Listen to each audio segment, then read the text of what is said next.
Word to Big Bird. Did BMF supply Bad Boy Records?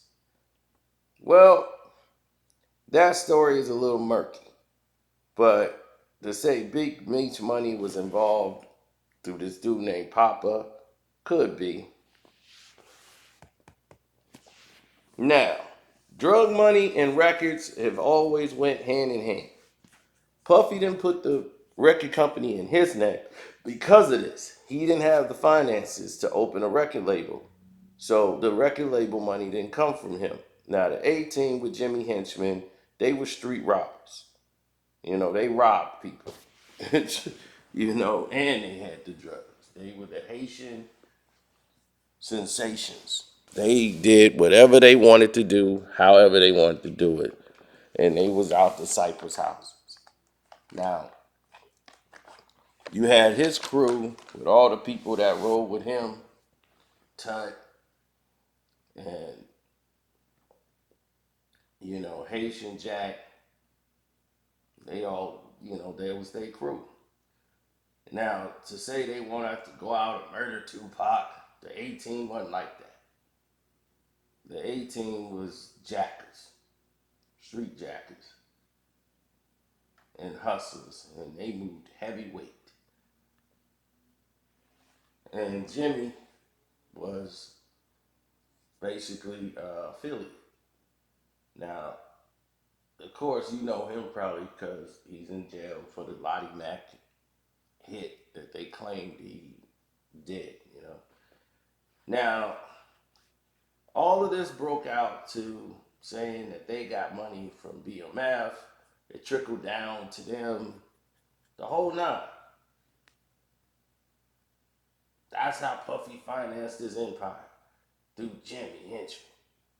And Jimmy gave him the money, and they got him under extortion. As Pac said, man, them dudes got him under extortion. Pac was hanging out with Haitian Jack. That had nothing to do with Puffy. It had nothing to do with Big.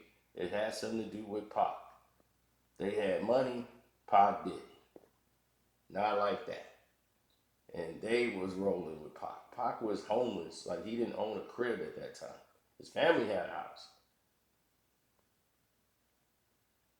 Yeah. Now, I've seen tons of times where people get it screwed up. The Pac shooting and all that. They say, oh, Puffy set him up.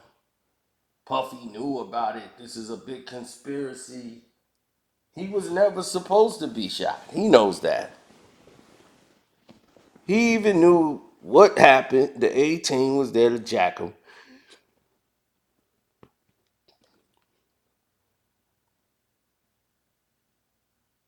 Yeah, the whole nine.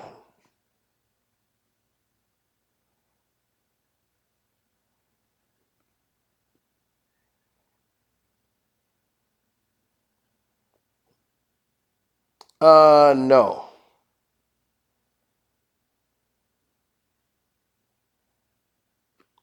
What the majority of the people think is that Haitian was this monster. Well, a lot of people, including Tupac's cousin, believed when they sued Pac after Pac died, they saw the paperwork to prove that he was an informant and that this hotel setup with the girl was all based on Haitian Jack setting this up, and he was working for the feds the whole time. And Pac knew because they had separated their cases and their trials. And after all the people in the room, he was the only one to be charged. That it was a setup. So when he went to the Daily News and started really blasting this in front of everybody, this what led to a whole lot of problems. Now, originally, Pac said Mike Tyson warned him about those dudes, not Biggie. He originally said Mike Tyson's name. Nobody remember that.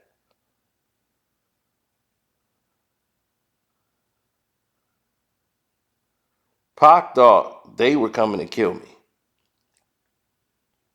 This wasn't a robbery. They out to kill me. So he was really paranoid about they out to get me. This was a hit, and it got messed up. So now Willie Hensane came out, told the world that this former cop, this agent who also knew he was Ori Spotto, he was the Hollywood mob boss.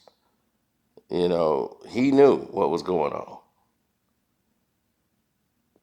He knew Jack was definitely assisting agents in New York. So that's what they were saying. Jimmy, all these dudes was working for the feds and doing work for them behind the scenes and all this stuff. So this was going on for a long time. Lil Sean was just there, happened to set up this $7,000 thing, and then the A-Team, Jack Pac in the hallway, took some jewelry, except the watch. They didn't take the watch that Jack gave him.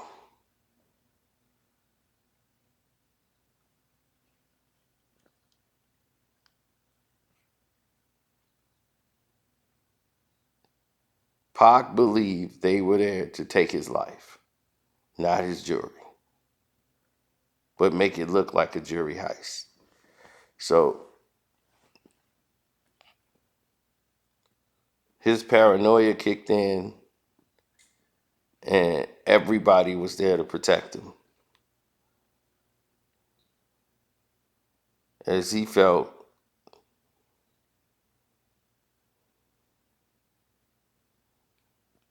this was it. Now,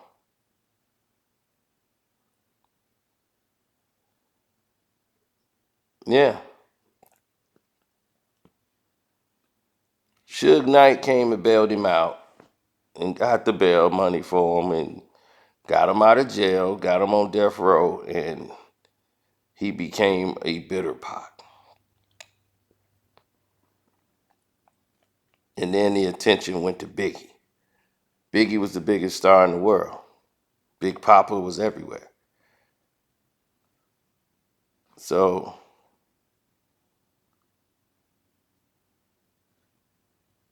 his whole thing was, I never really had a problem with Biggie.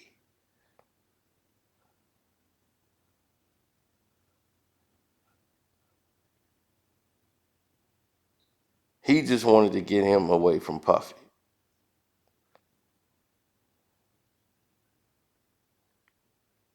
and try to get him on death row.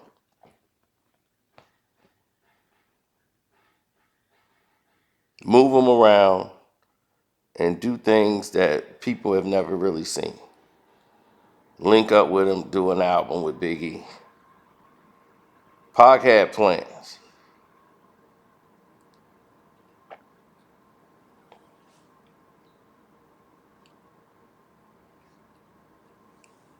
Well, it never came to the forefront. The Source Awards, we remember that. And ever since then, it was bodies dropping. His best friend lost his life. And Patreons, I'm going to tell you like this. Once he lost his life, Suge Boy lost his life. Now it came down to a whole different situation. Puff was told a body for a body. We need a body. Puff wasn't providing none of his guys to get killed. So this led to a war.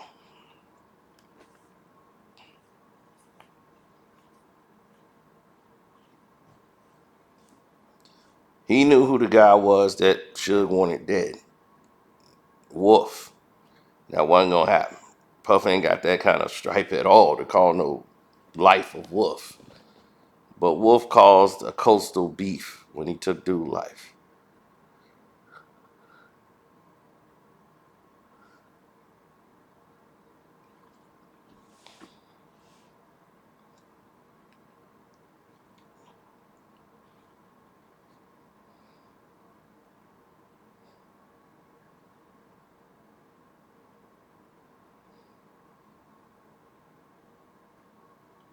Well, Big Jake's death was monumental to Suge because it's like you took one of ours, and that was never made right.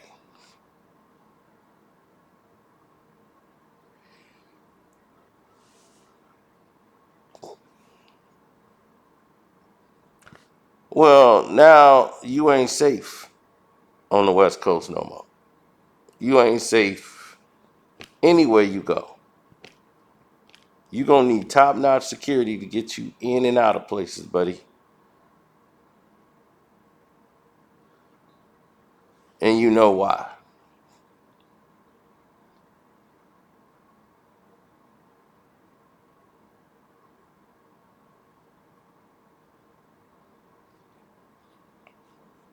Beverly Hills became a battleground.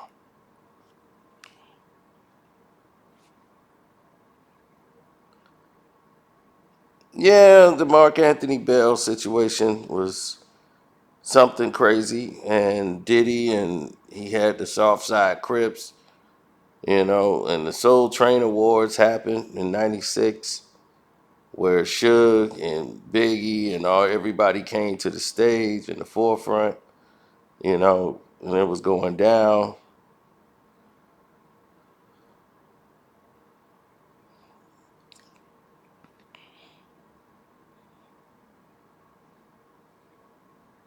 Yeah, Soul Train Awards, Big came out, presented an award, and Pac and Suge pulled up in a Hummer.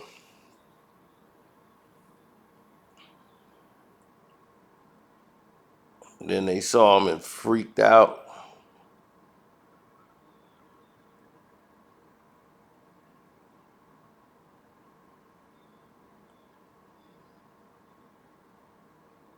Pac started going crazy, doing one of his rants.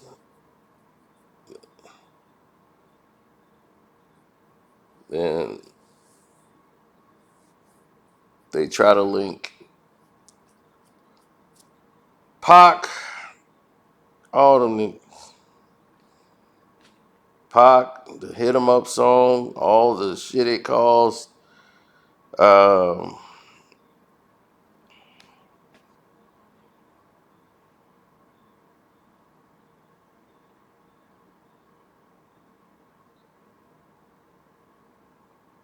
him going at Big.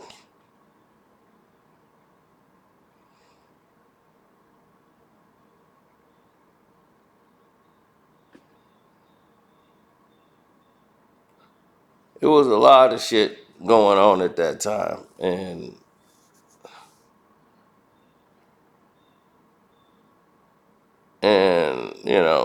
going at Mob Deep is just so much bullshit. But all of this, Zip in the check, we're gonna get to that. But y'all didn't know what all the shit started with Hit 'em Up. Once Hit 'em Up happened, security was increased on Pac. Security was increased everywhere. New York was on notice. Like Pac saying fuck New York. Now instead of you having a group of people that didn't like you, now you got New York that don't like you. And these niggas is like wanna fuck you up. Everybody in New York now, after Hit 'em Up, damn near, wanna fuck him up. It wasn't about Biggie no more. Now you coming at New York and you claiming West Side. A lot of New York niggas, they don't really like West Coast niggas anyway. Now you allotting yourself with the West Coast, and you ain't a West Coast nigga. That's how a lot of them remember. Like this nigga from B-more. Like yeah, that's how they looked at it. You know what I'm saying? So he ain't even a New York guy.